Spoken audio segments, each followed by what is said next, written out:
Hey guys, hope you had a lovely weekend and welcome back to my channel. Today we head to Mugello for round 9 of the 2020 F1 calendar in Tuscany.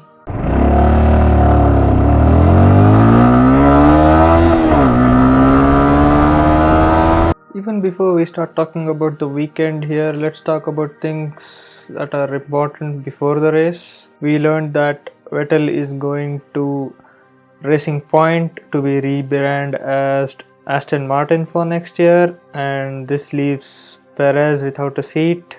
And Renault is renaming themselves to Alpine for next year.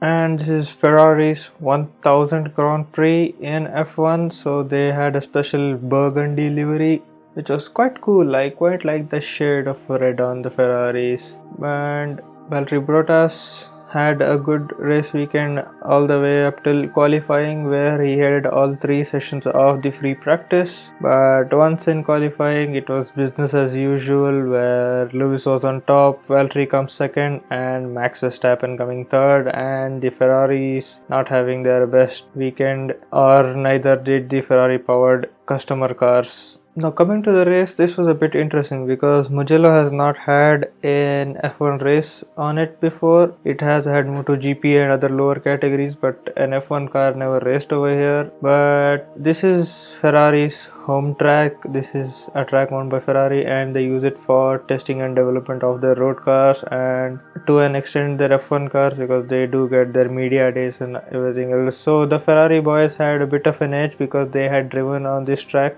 before. But coming on to the race, it was going to be an interesting race because of the main start finish straight, which was a kilometer long, and the slipstream and the tow was really strong here, and the DRS mechanism really showed its strength over here.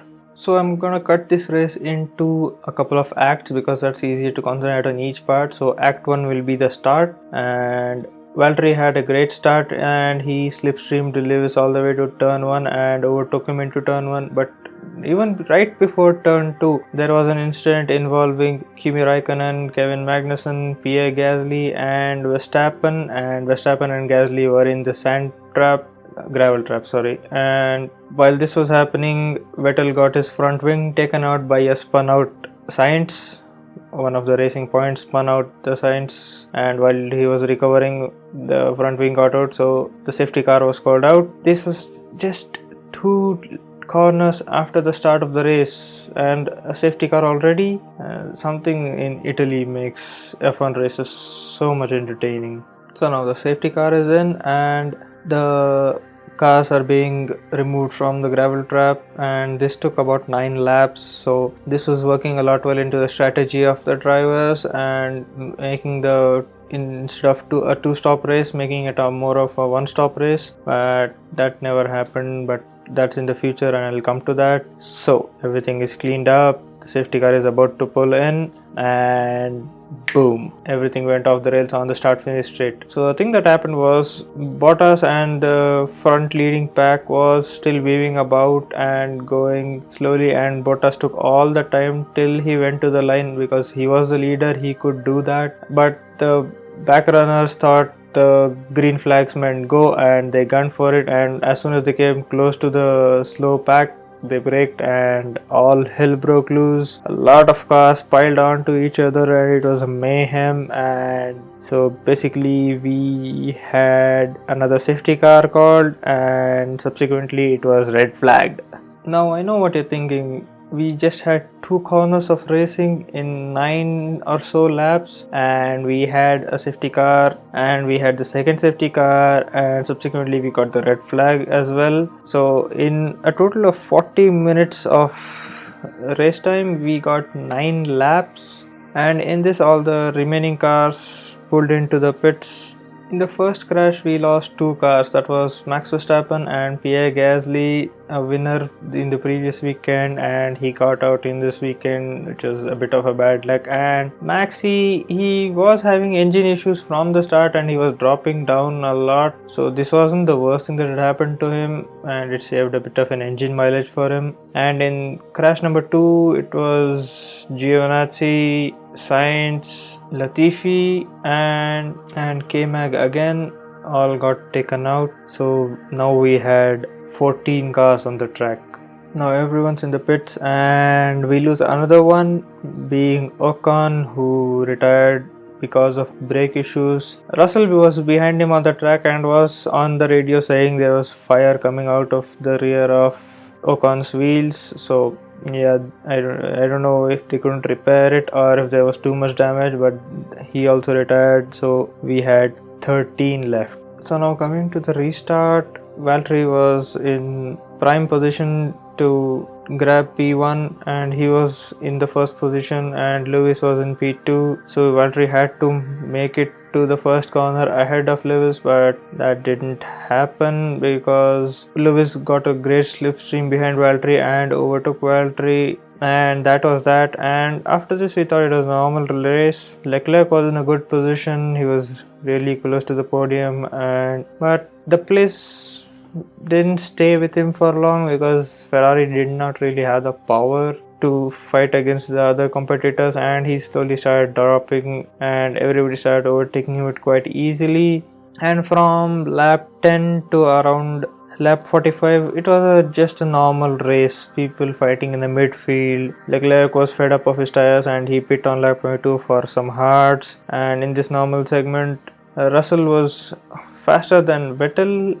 So that says something. The slowest Mercedes was faster than the works Ferrari, and at lap 28 everybody started pitting for the normal first pit stops, and it was going well. It was looking like a normal race with a few overtakes on the main straight, but on lap 45 another red flag came up because of Lance Stroll crashing on Arrabbiata 2 because of something that failed on the rear of his car, either the suspension or the rear left wheel, we don't know, but that was a really high speed crash. And because Mugello is not a really new racetrack, so they do not have all the easiest access roads, so they had to red flag the race so that his car could be recovered. That car was in a bad shape. The marshals were pouring fire extinguisher into it and it was still smoldering even after 10 minutes of the crash, and once they picked it up, all the fire extinguisher fluid just fell on the ground. It was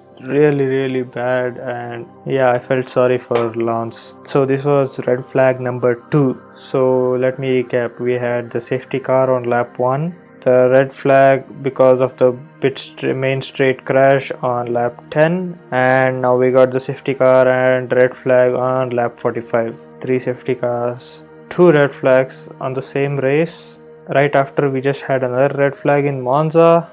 This is just crazy, and I hope not all of the Italian races have this in common, because the wait period on the red flags is so boring and I fall asleep because there's nothing to see on the screen, and it was probably a bit disappointing for the fans because this was the first race that fans were allowed. There were 3,000 tifosi at Mugello supporting their Italian teams. Woohoo!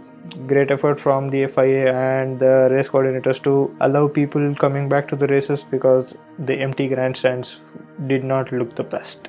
Now coming on to Act 3, which was the finale, and the restart after the second red flag was 2 hours after the start of the race. So that gives you the time period of how much time was wasted for 45 laps. So right before the restart, they were pushing Romance and Kimi's car out of the fast lane, and I was quite worried to see 2 cars, another 2 retirements, but they were just pushed to the front because they were lapped cars and they got to unlap themselves. Woohoo! Equaling the field a bit more for competition. Cool, I don't mind. But after this, there was an incident of Kimi which was under investigation, which happened a couple of laps before Stroll's accident. Right after the accident where Kimi crossed the white line where you can't cross to go into the pit lane, and he got a penalty for that. It happened with Lewis in 2018 in Germany. It was unknown penalty that was coming to him, so he got a 5-second penalty that he had to serve at the end of the race. And when Kimi was said that they are adding 5 seconds to his race time, and he asked, "For what am I getting this penalty?" and the engineer didn't say anything, Kimi got really angry and just said, "For what?" And that really made me laugh and probably put the dread inside his engineer. But that was an awesome classic Kimi dialogue. another one that comes to mind is "Leave me alone. I know what I'm doing." Kimi is funny.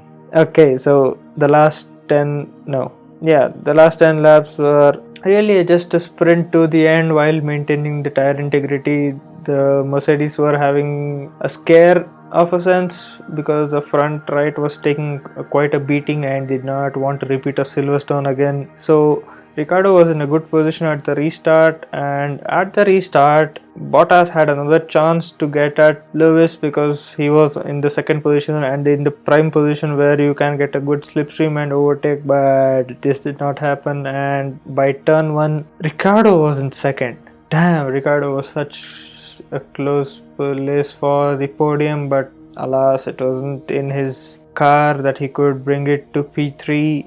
Cyril Abitpool must have been happy not to have to get a tattoo this weekend because he just missed out on the podium and we couldn't see the classic shoey, which I really miss and enjoy. But in the end, Albon got the P3, a well-deserved P3. He drove like hell and he was on the podium with Lewis and Valtteri, and Lewis and Albon have a history together, if I might say so.